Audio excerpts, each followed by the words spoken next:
할렐루야. 안녕하세요. 네. 먼저 귀한 자리 불러주시고 또 말씀 전할 기회를 주신 우리 모든 분들께 이 자리에 일어서 감사하다는 말씀 드리겠습니다. 우리 옆에 있는 분과 이렇게 인사했으면 좋겠습니다. 당신은 참 아름다운 사람입니다.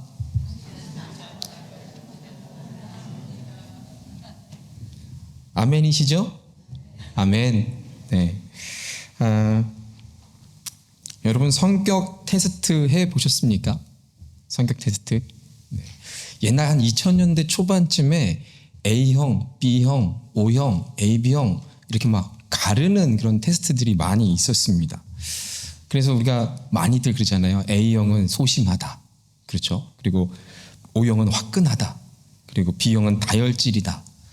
좀 이런 말하면 그렇지만 AB형은 약간 또라이다. 뭐 이런 말들을 많이 쓰기도 합니다. 네, 그렇다고 뭐 제가 뭐 A병 가진 분들에게 뭐 이렇게 하는 게 아니라 그랬다라는 것입니다. 언제 제가 한번 그 음식점을 갔었는데요. 그 음식점에 재미난 만화가 이렇게 붙어 있는 거예요. 근데 그 만화가 다른 말인 이거예요.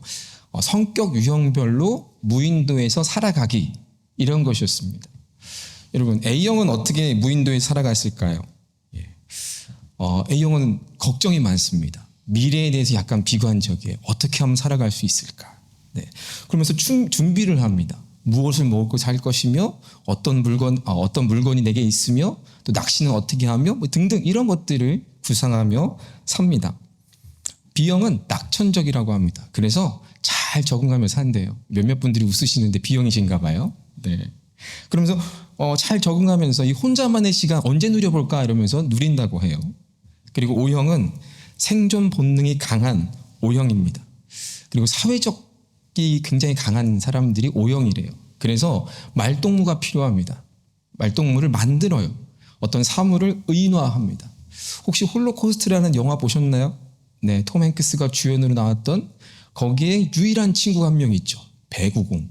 그래서 그 배구공이 이름 보이니까 그 윌슨에서 만든 배구공이래요. 그래서 그 배구공에다가 이름을 붙여줍니다. 넌 이제 윌슨이야. 그러면서 윌슨과 늘 대화를 합니다.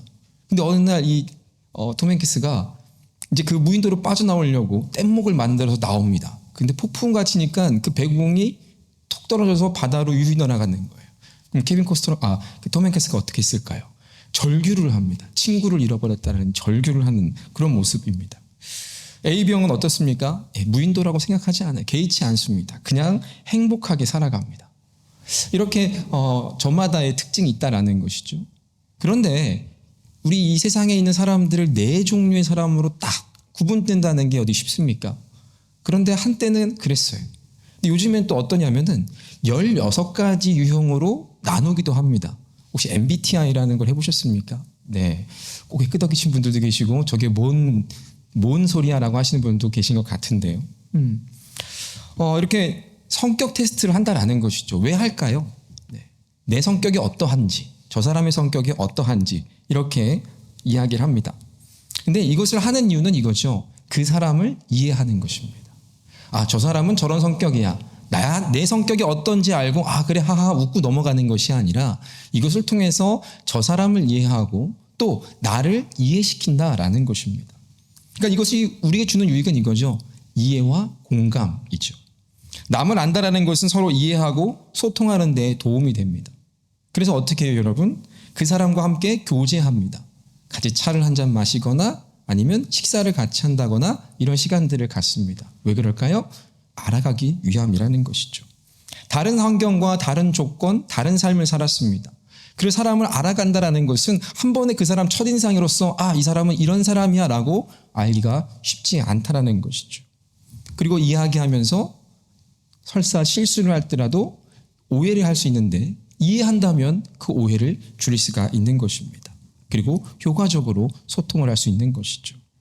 그런데 이해를 안 하거나 이해가 되지 않으면 어떻게 될까요? 소통은커녕 먹통이 되어버립니다. 그래서 전혀 이해하지 못하고 말도 통하지 않는다는 것이죠. 우리는 이해할 수 있는 마음이 필요합니다. 그리고 이해하기 위해서는 여유가 있어야 되는 것이죠. 여유가 없으면 이해하기가 힘들어요. 여유가 없으면 어떻게 될까요? 도리어 화를 내게 됩니다. 이해하는 마음, 우리가 하나님을 이해할 때도 마찬가지입니다. 어찌 우리가 하나님을 이해하겠습니까? 그 크신 하나님, 정말 무한하고 위대한 그 하나님, 전지전능한 하나님을 우리가 이해할 수 있을까요? 이해한다고 다 이해할 수 있을까요? 말은 안 됩니다. 하지만 하나님은 우리에게 하나님을 이해하도록 도와주십니다. 그 돕도록 도와주시는 그 첫 번째가 뭐냐면 성경이죠. 우리가 말씀을 읽는 것도 바로 거기에 있습니다. 하나님을 알아가는 것입니다.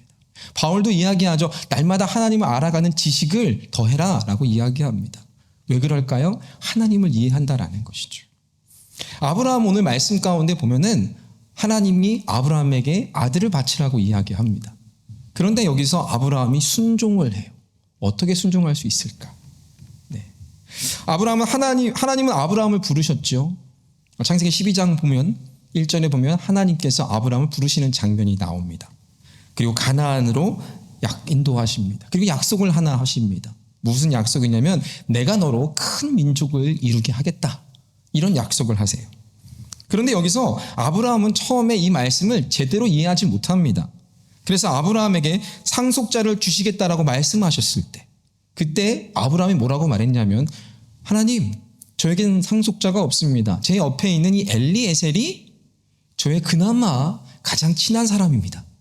이렇게 대답하죠. 아브라함은 하나님 말씀하신 것, 야 내가 너에게 후손을 줄게, 내가 너로 큰 민족을 이루게 할게 라는 이 말씀을 이 아브라함은 제대로 이해하지 못했다는 것이죠. 그때 하나님께서 다시 재차 확인시켜 주십니다. 뭐라고 말씀하시냐면 내 몸에서 날 자가 상속자가 될 거야. 이렇게 한 번 더 말씀하세요. 아브라함의 이해를 돕고자 명확하게 말씀하신 것이죠. 그래서 아브라함이 어떻게 합니까? 사라의 여종 하갈을 취해서 이스마엘을 낳습니다.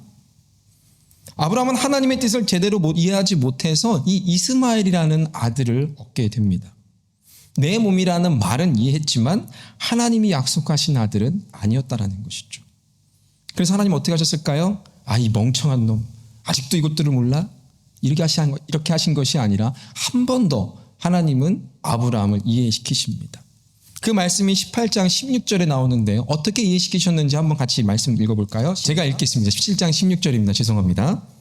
17장 16절 내가 그에게 복을 주어 그가 내게 아들을 낳아주게 하며 내가 그에게 복을 주어 그를 여러 민족의 어머니가 되게 하리니 민족의 여러 왕이 그에게서 나니라. 여기까지 말하였으면 아브라함이 제대로 이해했어야 합니다. 근데 아브라함이 반문합니다. 17장 18절에 이렇게 이야기하죠. 아브라함이 이에 하나님께 아뢰되 이스마엘이나 하나님 앞에 살기를 원합니다. 이렇게 대답합니다. 하나님이 재차 말씀하시고 깨닫게 하셨음에도 불구하고 아브라함은 뭐라고 말하냐면 이 사람만 조카입니다.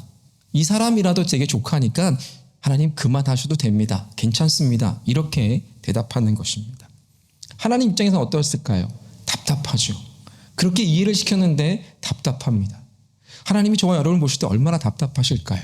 계속 이해시키는데 동문서답하고 바른 길로 나아가라고 하는데 다른 길로 갈 때 하나님은 답답하십니다.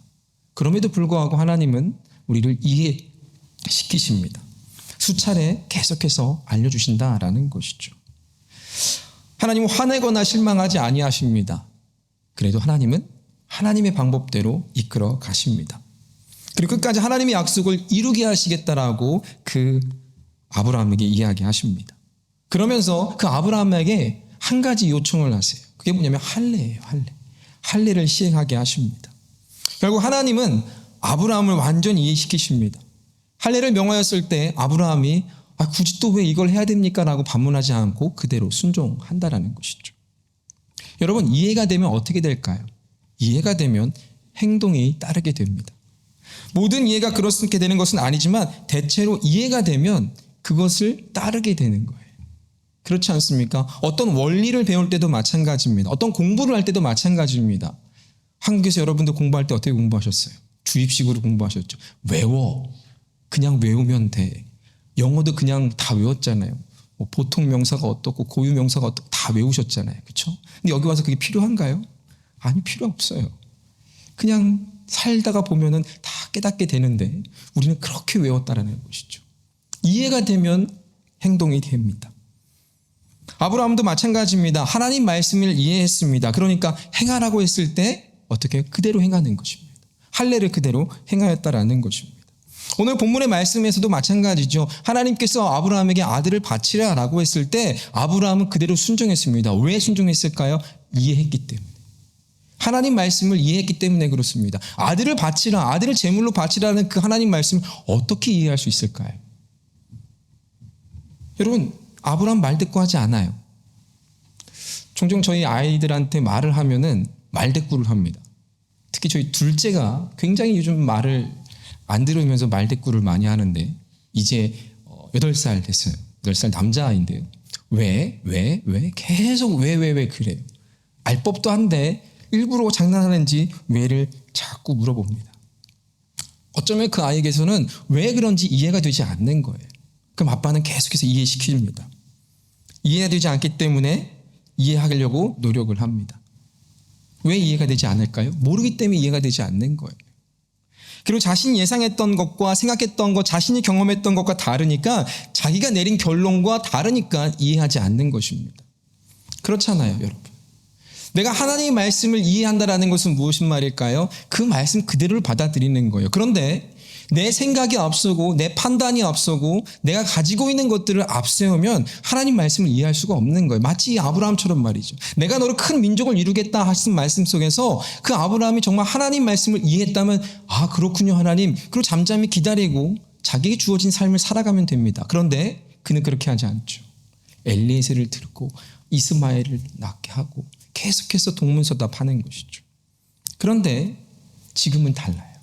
하나님이 아브라함에게 아들을 바치라고 했을 때 이해가 됩니다. 그러니까 어떻게 해요? 행동으로 옮기는 거예요. 어느 주일날 아침이었어요. 아침에 저희 둘째 아이가 또 둘째 아이입니다. 방에서 집 안에서 거실에서 공을 막 차는 거예요. 드리블을 하고 요즘 축구에 빠져가지고 맨날 공을 차는데 하지 마. 제가 그랬어요. 안 했을까요? 또 하는 거예요. 야 하지 마. 계속 하는 거예요. 듣지도 않고 계속 합니다. 그래서 단호하게 경고하고 야 이번에는 좀 본때를 좀 보여줘야겠다. 혹여나 그거 하다가 뭐 깨지거나 막 그러면 안 되잖아요. 또 천장에 전구도 깨질 수 있지 않습니까? 그래서 하지 마 하면서 제가 본때를 보여줬다라는 생각에 그 녀석이 갖고 있던 공을 잡아 빼서 부엌으로 달려갔습니다. 그러고 나서 부엌에 있는 부엌칼을 탁 들고 그 공을 향해 찌르려고 딱 하니까 이 녀석이 엉엉 웃는 거예요. 안 하겠다고 이러는 겁니다. 그리고 나서 시간이 조금 지나고 그날 저녁에 제가 그 아이한테 물어봤어요. 뭐라고 물어봤냐면 아들아 아빠가 한 행동 이해가 돼? 이렇게 물어봤어요. 좀 약간은 걱정이 됐습니다. 생각을 진짜 부엌칼 큰 거 있잖아요. 그걸 들고 이렇게 했으니까 얘한테는 좀 충격이었을 거예요. 그래서 물어봤습니다. 그랬더니 이해가 된대요. 왜 이해가 돼? 자기가 아빠 말을 안 들었대요. 한편으로 좀 고마웠어요. 아빠 그럴 수가 있어? 어떻게 내가 그렇게 좋아하는 공을 칼로 그렇게 하려고 할 수가 있어? 어쩌면 원망 아닌 원망을 들을 수도 있을 법했었습니다. 어쩌면 그 아이 입장에서는 진짜 아빠 이상한 아빠 아니야? 정말 우리 아빠 맞아? 나를 사랑하는 아빠 맞아? 이렇게 생각할 수도 있었을 것 같아요. 어쩌면 이 아이에게 나중에 이것이 부작용이 되거나 트라우마로 작용할 수도 있었을 거라고 살짝 걱정은 아닌 걱정을 했습니다. 그러면서 그렇게 물어봤어요. 이해가 되니? 그랬더니 이해가 된대요. 그 아들이 이해가 된다는 그 말에 제가 참 위로를 많이 받았습니다. 여러분 생각해 보세요. 이해가 된다라고 하면은 그러면 따르게 된다라는 것입니다. 하나님께서 아브라함에게 아들을 바치라고 했을 때 아브라함이 하나님을 이해할 수 있었을까요? 여러분이라면 이해하실 수 있겠습니까? 사랑하는 아들 독자가 있습니다. 독자를 바치라고 하면 여러분 바칠 수 있으시겠습니까? 차라리 그럴 거면 주시지나 마시지. 100세에 얻은 아들, 이 아들 이제 장성하고 이제 뭔가 좀 하려고 하니까 바치라고 하니 이게 이해가 되냐 이겁니다. 그런데 아브라함은 일반 사람이라면 이해할 수 없는 이 하나님 명령에 순종했습니다. 사랑하는 자신의 독생자 그 아들을 이삭을 번제물로 드립니다. 어떠한 말대꾸도 하지 않았습니다. 그대로 하나님 명령에 순종합니다. 그리고 다음날 어떻게 돼요? 다음날 아침 일찍 일어났다라고 성경은 기록하고 있습니다. 일찍 일어나서 번제에 쓸 물건을 챙기고 하나님이 알려주신 그 모리아 땅, 그 산으로, 모리아 산으로 갑니다. 만약에 이 아들을 정말 바치고 싶지 않았다라면 아브라함은 그 다음날 일찍 일어나지 않았을 거예요. 최대한 늦게 가려고 하지 않았을까요? 왜요? 하기 싫은 거니까. 하지만 아브라함은 그러지 않았습니다. 아침 일찍 일어나서 번제에 필요한 모든 준비를 하고 일찍 떠났습니다. 미루지 않았습니다. 어떻게 그렇게 할 수 있었을까요? 이 정답은 어디에 나오냐면 히브리서 11장 17절에서 19절 말씀에 나옵니다. 같이 한번 읽겠습니다. 시작. 아브라함은 시험을 받을 때에 믿음으로 이삭을 드렸으니 그는 약속들을 받은 자로 돼 그 외아들을 드렸느니라. 그에게 이미 말씀하시기를 내 자손이라 칭할 자는 이삭으로 말미암음이라 하셨으니 그가 하나님이 능히 이삭을 죽은 자 가운데서 다시 살리실 줄로 생각한지라. 비유컨대 그를 죽은 자 가운데서 도로 받은 것이니라. 아멘. 이 구절에 보게 되면 17절 말씀에 보니까 믿음으로 이삭을 드렸다 이렇게 말씀하고 있습니다. 아브라함의 삶에서 하나님의 약속을 믿기까지 그의 삶은 수많은 시행착오를 겪었다라는 거예요. 그가 우리가 잘 알고 있지만 믿음의 조상이라고 이야기합니다. 하지만 그의 삶에 처음부터 믿음이라는 단어를 쓰기엔 너무나도 부족해요. 창피하다 싶을 정도로 부족합니다. 왜요? 약속의 땅에 갔잖아요. 지시할 땅으로 갔잖아요. 근데 거기에 머물러야 되는데 어디로 갔습니까? 기근이 오니까 점점 남방으로 내려갔다라는 거예요. 하나님의 약속을 믿는 믿음의 사람으로서 보여줄 모습은 좀 아니지 않아요? 아브라함이 하나님의 약속을 제대로 알지 못했기 때문에 하나님이 지시한 그 땅이 맞음에도 불구하고 자신의 판단으로는 이 기근이 있으니까 남방으로 내려가는 것이죠. 하나님이 자녀를 주시겠다라고 했을 때 엘리에셀도 충분합니다라고 이야기한 이스마엘이면 충분하다라고 말한 그에게 하나님은 계속해서 이해시키십니다. 그러면서 이해하지 못했기 때문에 그런 시행착오를 겪었지만 이해하니까 어떻게 돼요? 그래, 이 자식을 하나님 주셨으니 하나님이 살리실 것이고 하나님이 책임질 것이라는 이 이해, 하나님을 이해했다라는 것입니다. 하나님을 믿음으로 이해했습니다. 그래서 독생자 이삭을 바쳤던 것입니다. 그 믿음은 무슨 믿음이에요? 죽은 19절 말씀에 나오죠. 죽은 자를 가운데서 다시 살리실 줄을 생각했다. 아브라함은 비로소 알았습니다. 자신의 아들 이삭을 주신 하나님의 뜻, 그리고 처음 약속하셨던 그 후손을 줄 것이고 하늘의 별과 바다의 모래알과 셀 수 없을 만큼의 많은 자손을 주시겠다라는 것을 믿었고 확신하며 나아갔다라는 것입니다. 그래서 이삭을 죽은 자 가운데 다시 살릴 줄을 생각했다 이겁니다. 이것은 하나님을 이해하지 않고서는 할 수 없는 것입니다. 하나님의 명령, 독생자를 번제물로 드리라는 이 하나님을 전적으로 이해했다라는 것입니다. 완벽하게 이해했습니다. 그 전까지는 이해했다고 했지만 하나님의 뜻대로 이해한 것이 아니죠. 자신의 생각대로, 자신의 판단대로, 자신의 기준, 이해했던 그 모든 것으로 이해했지 하나님을 전적으로 이해하지 못했다라는 것이에요. 하지만 이번에는 하나님이 진정 바라시는 그대로 아브라함은 하나님을 이해했습니다. 그리고 어떻게 해요? 이해한 다음에 뭐가 온다고요? 행동이 온다고요. 그리고 행했습니다. 그래서 비로소 어떻게 됩니까? 이것을 말미암아 아브라함은 믿음의 조상이라는 이 타이틀을 얻게 됩니다. 여러분, 하나님이 저와 여러분에게 바라는 것은 무엇일까요? 바로 믿음입니다. 무엇보다 하나님을 이해하는 믿음, 그것을 우리에게 바라십니다. 우리는 생각해요. 하나님을 어떻게 이해할 수 있습니까? 하면서 하나님을 이해할 수 없는 분입니다라고 우린 치부해버리고 이해하려는 노력조차 하지 않을 때가 더 많다라는 거예요. 하나님, 제가 좋아하는 찬양 중에 이 찬양이 있습니다. 하늘을 두루마리 삼고 바다를 먹물 삼아도 다 쓸 수 없는 하나님의 사랑입니다. 그만큼 우리가 하나님을 이해하는 것, 하나님의 뜻, 하나님의 사랑을 이해하는 것이 쉽지 않다는 것이죠. 그럼에도 우리는 이해하기 위한 노력을 해야 돼요. 왜? 하나님 우리를 이해시키려고 하시기 때문에 그렇습니다. 우리가 믿음으로 살아갈 때에 하나님을 이해하지 못하면 자꾸 불만불평하게 된다는 거예요. 이것 때문에 불만이고, 이것 때문에 불평하고, 이것 때문에 원망하고, 이것 때문에 시기하게 된다는 것이죠. 때문에 우리는 하나님을 이해하는 믿음이 필요합니다. 이해하면 어떻게 돼요? 하나님의 마음을 알게 됩니다. 우리가 살아가는 삶에서 하나님의 마음을 알게 되면 하나님을 이해할 뿐만이 아니라 우리 옆에 있는 지체까지도 우리는 이해할 수가 있다는 것이에요. 하나님을 제대로 알지 못하니까 하나님의 마음을 알지 못하는 것이죠. 그런데 하나님을 알면 사람도 이해할 수 있습니다. 그래서 이해가 되지 않습니다. 그러니까 상처를 받습니다. 이해가 되지 않으니까 상처를 주게 된다는 것이죠. 우리는 사람을 이해하려고 노력이 필요해요. 근데 사람을 이해하기보다는 먼저 누굴 이해해야 한다고요? 하나님을 이해해야 돼요. 그럼 하나님의 마음을 알게 됩니다. 그러면 하나님을 향한 사람의 마음 또한 알 수 있다라는 것이죠. 우리 아파 서두에 제가 MBTI 이야기 많이 했잖아요. 요즘 이런 말 조금 지난 것 같기도 하지만 이런 말들 들어보셨습니까? 너 T야? 이런 말 혹시 들어보셨어요? 네. 유튜브 보신 분들 중에서 뭐 그런 재미난 밈들, 네, 그런 것들이 많이 있는데 무슨 말이냐면 아까 그 그림 좀 보여주시겠습니까? 이 MBTI가 4가지의 이 성향을 가지고 2가지로 분리하면서 총 16개의 성격 유형으로 나눕니다. 근데 이 3번째 보시면 판단과 의사 결정하는 부분에 있어서 T와 F가 있습니다. T는 뭐냐면 논리적인 거예요. 사실에 입각합니다. 근데 F는 감정이에요. 그러니까 T는 thinking이고요. F는 feeling이에요.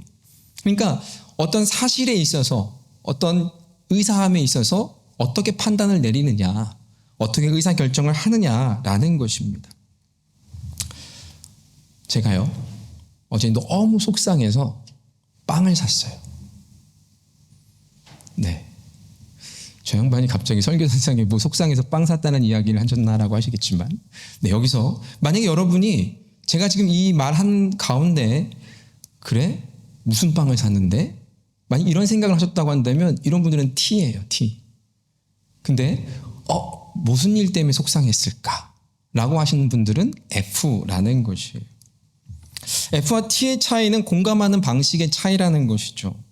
T는 사실에 대해서 집중한다는 것입니다. 하지만 F는 감정의 공감을 바라는 그런 대화를 하게 됩니다. 서로 다름을 알 수가 있는 것이죠. T에게는 사실이 우선이고 F에게는 사람과 관계에 있어서 감정에 주로 관심을 둡니다. 이 둘은 너무나도 다르다는 것이죠. 근데 여러분, 나는 T야, 나는 F야가 아니라 우린 둘 다 가지고 있다라는 것이에요. 때로는 T일 때도 있고요. 때로는 F일 때도 있다라는 것입니다. 서로 다른 성향의 사람을 이해할 수 있는 이런 노력들이 우리에게 필요하다라는 것이죠. 그렇지 않으면 어떻게 될까요? 너는 너, 나는 나가 되는 거예요. 구분짓게 됩니다. 소통하지 않는다라는 것이죠. 이해하려 들지 않습니다.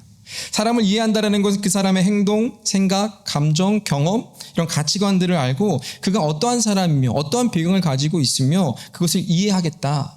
그래, 당신과 내가 소통하겠다, 함께하겠다라는 것이. 우리가 상대를 이해한다라는 것은 쉽지 않습니다.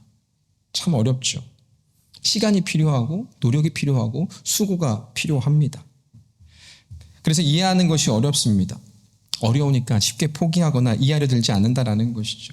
그냥 그 사람을 알고 그 사람의 환경, 상황, 그냥 가치감, 이런 공감 등을 하기 위해서는 절대적으로 필요한 것, 그것이 바로 이해와 공감이라는 것입니다. 그 사람의 입장에 처해보지 못하면 우리는 공감할 수가 없는 것이죠. 이해가 되지 않는 것입니다. 그러면서 우리는 이런 말 많이 하죠. 왜 저래? 이렇게. 그럼 사람의 입장에 처해본 경험이 있거나 알게 되면 그 사람을 이해하죠. 공감하죠. 그 사람이 어떤 감정을 가지고 있고 어떤 아픔을 가지고 있는지 알게 되더라라는 것입니다. 때문에 교회 안에서도 이것이 굉장히 필요해요. 이해하고 공감하는 것이 참 필요합니다. 하나님은 우리의 아버지이시죠. 나만의 아버지가 아니라는 것입니다. 이 사람의 아버지도 되고 저 사람의 아버지도 되는 것입니다. 그러니까 우리 모두의 아버지다라는 것이죠. 그렇다면 교회 안에서 어떤 사람을 볼 때 그 사람을 이해하고 공감하는 데 앞서서 먼저 알아야 될 것은 그거예요. 하나님이 그를 사랑하신다라는 것이죠. 그도 하나님의 자녀다라는 것이에요. 그러면 그 사람을 볼 때 내 눈으로 보는 것이 아니라 하나님을 이해하고 하나님의 눈으로 그를 바라볼 수 있다라는 것이죠. 그럼 사랑해야 하고 용서해야 하고 용납해야 하고 같이 그의 마음을 알 수 있는 노력과 수고를 해야 한다라는 것입니다. 이 땅에 사는 모든 사람들이 마찬가지입니다. 하나님의 청직이 아닙니까? 제가 서두에 당신은 아름답습니다라고 이야기했을 때 그 아름다움은 어떤 아름다움일까요? 우리는 하나님의 형상을 가지고 있는 자로서 아름다움을 가지고 있다라는 것이에요. 하나님은 참 아름답습니다. 참 선하십니다. 하나님은 미쁘십니다. 우리는 고백을 하잖아요. 동일하게 저와 여러분 안에 있는 하나님의 형상 또한 그렇다라는 것이죠. 때문에 우리는 하나님의 청지기이고 하나님께서 우리를 사랑하시고 하나님께서 저와 여러분에게 사명을 주셨다는 그 이유 하나만으로도 우리는 보배로운 존재이며 아름다운 자라는 것이에요. 그러니까 어떻게 돼요? 함부로 할 수가 없는 것입니다. 만약에 그 사람에 대해서 모독을 하거나 비방을 하면 어떻게 됩니까? 네. 그 만든 분을 비방하는 거 아니겠습니까? 그 사람을 욕하면 누굴 욕하는 거예요? 그 사람을 만든 하나님을 욕하는 것과 다르지 않습니다.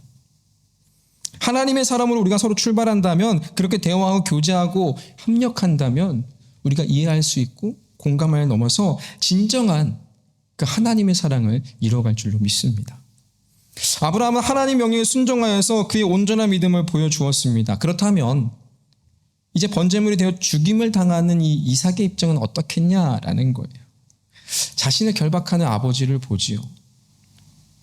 자신에게 칼을 들고 자신을 제물처럼 잡으려 하는 그 아버지를 보고 어떤 생각이 들었겠냐라는 것이에요. 그러면서 저희 아들이 생각이 나더라고요. 이 아이는 어떤 생각을 가졌을까? 나중에 이것이 이 아이한테 큰 트라우마가 되면 안 되는데 라는 생각을 합니다. 요즘 이런 말 많이 하죠. PTSD라고. PTSD 왔어. 네. 외상 후 스트레스 장애라고 이야기합니다. 칼을 들고 아들을 죽이려는 그 아버지의 모습이 그 뇌리에 남아있다면 아마 그 이삭은 계속 그 아버지를 볼 때마다 칼을 들고 자신을 죽이려 했던 그 아버지의 모습이 떠올랐을 것입니다. 이러한 과정에서 이삭은 반발하거나 거부하지 않았다라는 것이, 도망치지 않았습니다. 아버지 손에 자신을 맡겼습니다. 어떻게 그럴 수 있을까요? 어떻게 해요? 이삭도 아버지를 이해했던 것입니다. 번제를 드리러 간다고 하는데 재물이 없습니다. 물어보죠. 아버지, 재물이 없네요. 하나님 미리 준비하셨어. 이렇게 애들로 표현합니다. 그러는 과정에서 이 이삭은 아버지를 이해했다라는 것입니다. 그리고 하나님을 이해했습니다. 그리고 순순히 죽기 일보 직전까지 칼을 들고 자신을 향해 내려치는 그 순간까지 이 이삭은 아버지 아브라함을 이해하고 있었습니다. 아까도 말씀드렸죠. 이해가 되면 어떻게 된다고요? 행동이 따릅니다. 이삭의 행동은 아무것도 하지 않는 것이었어요. 아버지를 이해하니까 아무것도 하지 않는 것이었어요. 만약에 이해되지 않았으면 어떻게 될까요? 아버지 왜 그러세요? 라고 하면서 그 자리를 박차고 뛰어나가고 도망가셨을 것입니다. 그런데 이해가 되니까 가만히 있는 것이죠. 순순히 제물로 죽는 것이었습니다. 아버지를 이해했기 때문에 그렇습니다. 온전히 맡겼다라는 것이죠. 우리도 마찬가지예요. 하나님을 이해했습니다. 그럼 그 이해에 대한 행동이 무엇일까요? 믿음이에요. 우리가 하나님을 믿는 것입니다. 하나님을 떠나지 않는 것입니다. 하나님을 이해했기 때문에. 여러분, 우리가 하나님을 떠나는 이유는 무엇일까요? 이해가 되지 않기 때문에 떠납니다. 하나님은 어찌해서 제게 이런 힘든 시간들을 보내게 하십니까? 어찌하여 나에게 이런 고통을 주십니까? 어찌하여 나에게 이런 어렵고 처한 이런 상황을 주십니까? 말도 안 됩니다. 제가 왜 이렇게 부당하고 왜 이렇게 힘들게 살아가야 됩니까? 이해가 되지 않는 것이죠. 그러니까 어떻게 돼요? 떠나버립니다. 누굴요? 하나님을요. 근데 이해가 되면 어떻게 돼요? 순종하게 되는 것이죠. 결단합니다. 그리 아니하실지라도. 그럼에도 불구하고 제가 이 자리에 있겠습니다. 이렇게 행동으로 나타나고 결단하며 순종함으로 나타난다라는 것입니다. 솔직히 하나님은 저와 여러분에게 이해를 구하지 않으셔도 되는 분이세요. 우리가 하나님을 이해한다고 해도 다 이해할 수 없습니다. 한낱 피조물에 불과한 우리에게 왜 굳이 이해를 시키시겠냐라는 것입니다. 그런데 하나님은 우리가 하나님을 이해하도록 도와주십니다. 그래서 어떻게 해요? 믿음을 갖게 하신다라는 것이죠. 우리가 믿음의 여정을 살아가는 데 있어서 반드시 필요한 것은 무엇입니까? 믿음이에요. 겨자씨만한 조그마한 믿음만 가지고 있어도 이 산을 들어 저 산을 명할 수 있는 것처럼 그 믿음만 가지고 있으면 우리가 이 믿음의 여정을 온전히 살아갈 수 있다라는 거예요. 근데 이 믿음이 없으니까, 믿음이 적으니까 책만 받지 않습니까? 믿음이 필요하다라는 것이죠.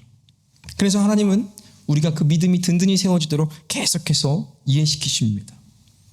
하나님을 이해할 때, 아버지의 마음을 알 때 행동을 하게 되는 것처럼 또 우리를 순종의 길로 인도하십니다.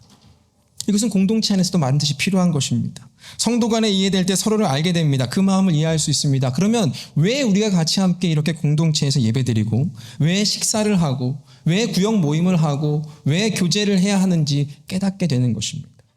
무엇 때문에요? 이해하기 위해서. 누구를요? 이 사람 먼저 이해하기보다는 하나님을 먼저 이해하는 것입니다. 때로는 불편하죠. 왜 이 사람이 왜 우리 교회에 있을까? 마음에 안 들 때가 있죠. 우리끼리 하는 얘기지만 그렇죠. 그런데 하나님은 분명히 그 사람을 향한 계획과 뜻이 있다라는 것이에요. 그걸 이해하기 위해서는 이 사람을 이해하면 안 됩니다. 누굴 이해해야 된다고요? 하나님을 이해해야 됩니다.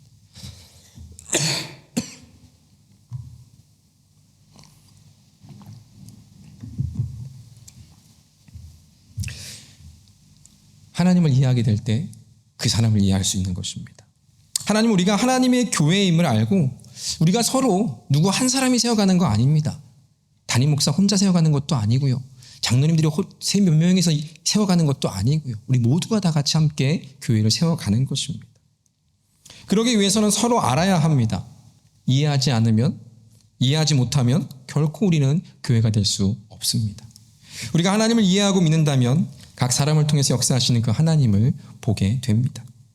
그럼 우리는 결국 하나님의 사람으로서 하나님의 일을 통해서 하나님의 교회, 하나님의 나라를 세워가는 것입니다. 사랑하는 여러분, 하나님을 이해하는 믿음을 가지시기를 간절히 바랍니다. 그리고 하나님께서 각 사람을 통해서 일하시는 것, 그것을 믿으시기 바랍니다.